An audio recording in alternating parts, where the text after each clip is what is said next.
My name is David Gressly. I'm the Regional Humanitarian Coordinator for the Sahel, based here in Dakar, Senegal.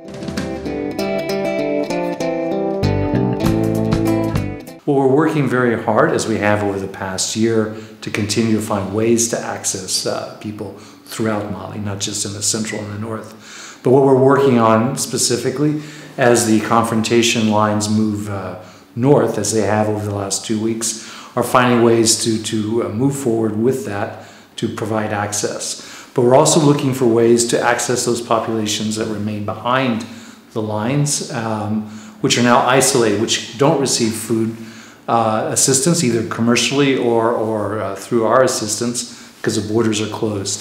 So it makes for a challenge there to access those populations.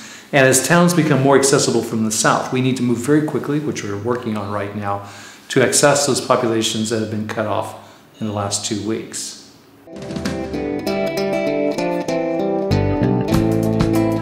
Well, we were looking at different ways. Cross-border would be one option that we're looking at. We're also looking at the possibility of airdropping food if that's what's required. But I think the main thing that we will have to do is to continue to work with Malian authorities and others as these towns open up to the Malian authorities and the intervention forces to get assistance very quickly in. We'll probably access more people that way than by any other means at this point in time. Well, we have a large, UNHCR has a large operation in southeastern Mauritania where there are already 50,000 refugees. Now we've seen maybe 5,000 to 6,000 people so far cross the borders. That's roughly 10% of the population that's already there. So I think UNHCR and its partners, including the World Food Program, which provides food assistance, will be in a position to support that number. If we see much larger numbers, then of course we'll have to find the additional resources to work on that. But we're getting good cooperation with the Mauritanian government on this, and I think we'll continue to be able to provide the support required.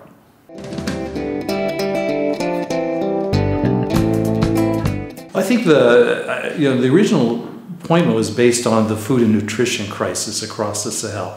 That affected 18 million people last year. We projected over 1 million children that would be affected by severe acute malnutrition. All of this was linked to the drought in 2011. So the first thing was to address that particular crisis. And I think, and I've seen many evaluations that have been done, assessments, that in general the response has been considered a success. It was a success, number one, because the governments in the region signaled very early on that there was going to be a problem, and they recognized that there was going to be a problem. That's very important. That allowed the mobilization of resources by major donors from the European Union, the US government, and many others to be put in place in time. We started seeing significant resources come in March, April, May of last year. And I think with the humanitarian response on the ground, with all the people who moved in to support that in the 9 countries affected, we were able to avert a catastrophe. Basically, the food nutrition crisis was contained. Unfortunately, playing on the back of all of this was the crisis in Mali, which led to all the displacements that you required. So that put a special burden on that, to organize ourselves for that crisis as well. But I think generally we've been able to put in place the kinds of contingency planning and the kind of response required. So I'm satisfied to see that we're getting a good response across the Sahel. And on top of that, we've built in tighter accountability in terms of our own monitoring and evaluation. I think that's important. Very good mobilization of resources.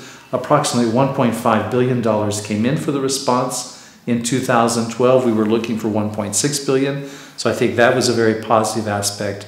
And I think the ability to access very difficult areas like the north of Mali, despite all the limitations that conflict provided, was also, I think, a very important outcome in 2012. So we have the foundation, I think, to move forward. The key is how do we deal with the chronic nature of food insecurity and malnutrition across the Sahel. That will be key to see if we can work with our development partners to put an end to this cycle of drought and food insecurity.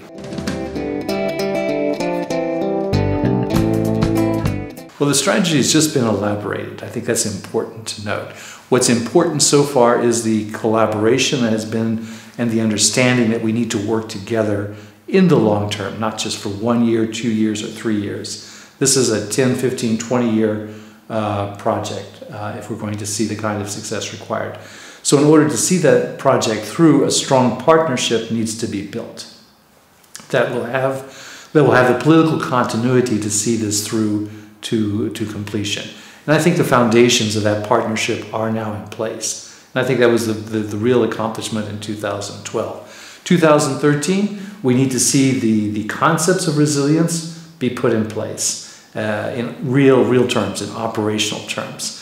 I think on the humanitarian side, there are 2 or 3 things that we can do to contribute to that. Number one, we have the experience from the drought in 2005, 2010, and now 2012.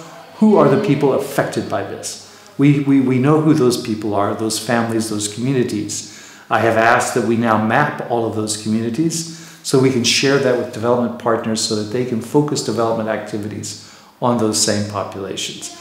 That's key. Number 2 is that we now need to monitor how those families react to all the support that's coming in. Are we building resilience or not? And I've also asked our office here with OCHA to start to identify the performance monitoring required for that. If we can establish the right baseline of who we're working with, what interventions are required, and what progress we're making, we will have gone a long ways to help direct this partnership to provide the kind of interventions that work, rather than just talking in conceptual terms. This is what needs to be done in 2013, and we need to see by 2014 real change starting to happen on the ground.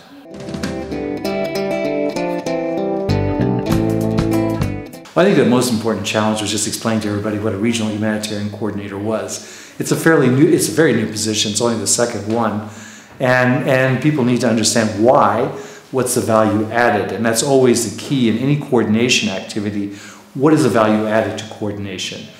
We don't coordinate for its own sake. So you need to show value added, and so that ultimately is the challenge. What is the value added from this position to the teams on the ground? And in my view, and I think this is reflected by the attitudes of many that I've worked with, is the fact that we now pull people together to look at a common set of issues that affect the region, the Sahel, has been very beneficial. We've learned from each other's experiences. We've learned how to better deliver assistance, how to design a strategy to attack the long-term problem of chronic malnutrition and food insecurity. We've developed a consensus, both among UN agencies but other partners, and I think our efforts in the media have started to pay off as well, as we've raised the profile of the Sahel, not only the region but globally, and we see a great deal of interest in the Sahel these days. So I think all of these things were useful for raising the attention to the Sahel, for mobilizing the resources required so people could do the job on the ground, and to work in a coherent, accountable way that is, I think, appropriate for donors and governments.